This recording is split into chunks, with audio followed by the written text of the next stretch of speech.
Assalamualaikum warahmatullahi wabarakatuh. Apa kabar anak-anak Miss? Semoga sehat selalu dan selalu dalam lindungan Allah Subhanahu wa taala. Pada kesempatan kali ini, Miss akan membahas tentang Asmaul Husna. Sebelum memulai pembelajaran PAI pada hari ini, yuk sama-sama kita berdoa.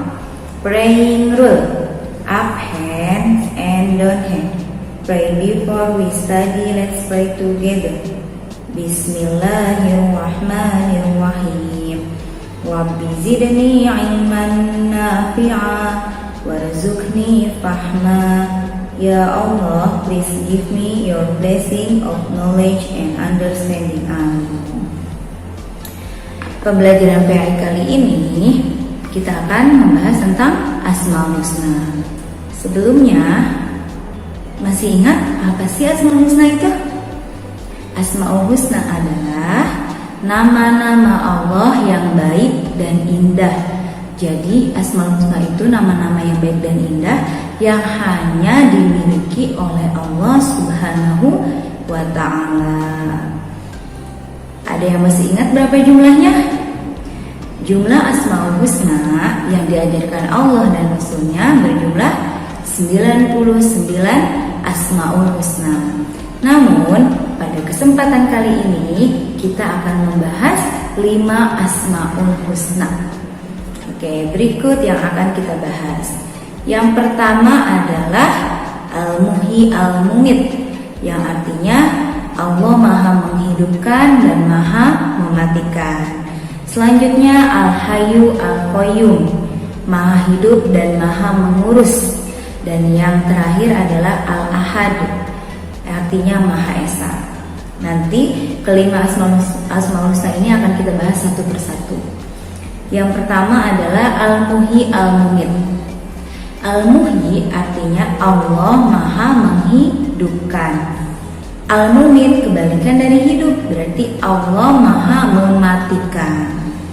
Karena Allah Maha menghidupkan, Dia pula yang Maha mematikan. Berdasarkan firman Allah dalam Quran surah Al-Ghasyiyah ayat 26, yang artinya, katakanlah, Allah lah yang menghidupkan kamu, kemudian mematikan kamu. Setelah itu Dia akan mengumpulkan kamu pada hari kiamat yang tidak ada keraguan tentang kedatangannya.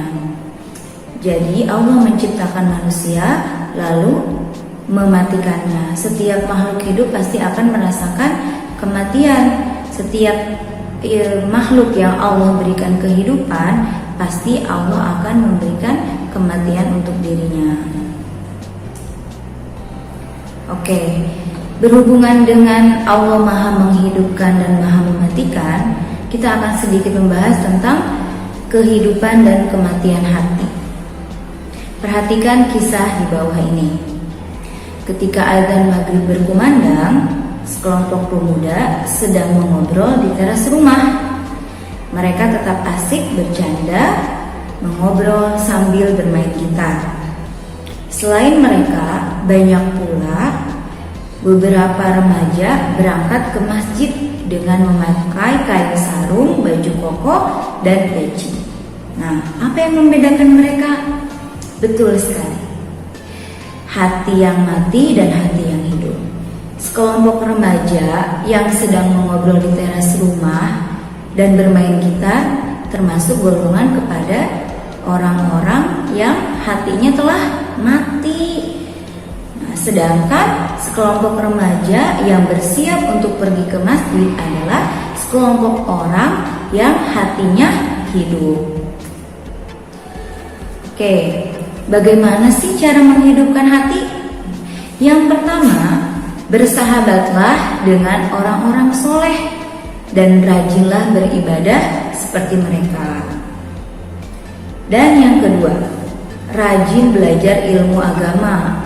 Karena orang yang semakin sering belajar ilmu agama, maka ia akan semakin dekat dengan Allah Subhanahu wa ta'ala. Nah, yang ketiga, membaca kisah-kisah orang soleh dan mencontoh jejak hidupnya.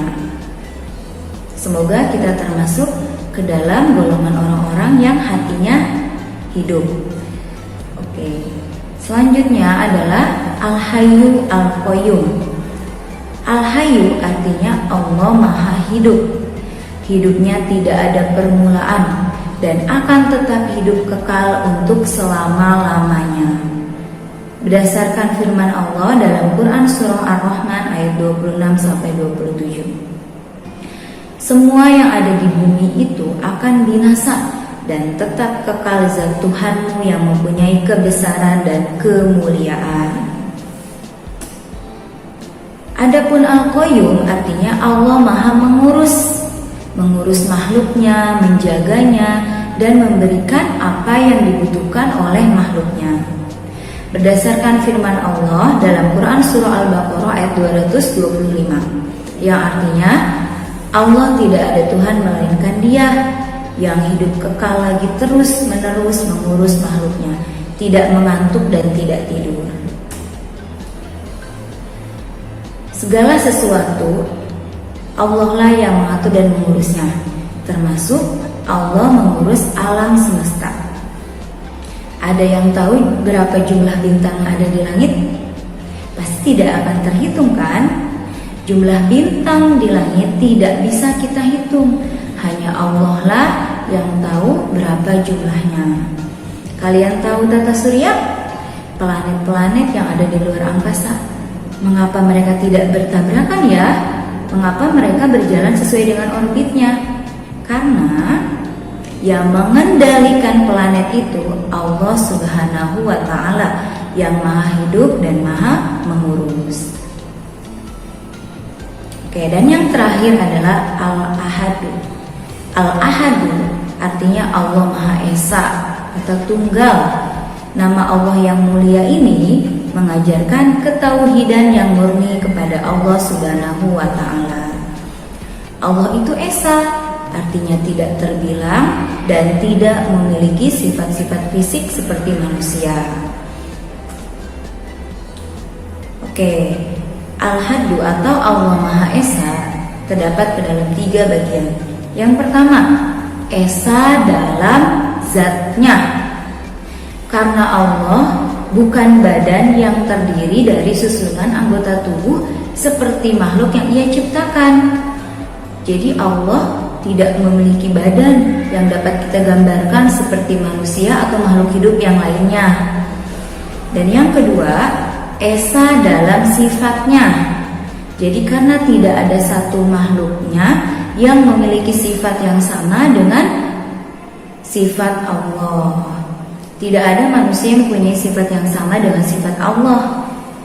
Nah, sifat-sifat tersebut hanya dimiliki oleh Allah Subhanahu wa Ta'ala. Selanjutnya, Esa dalam perbuatannya.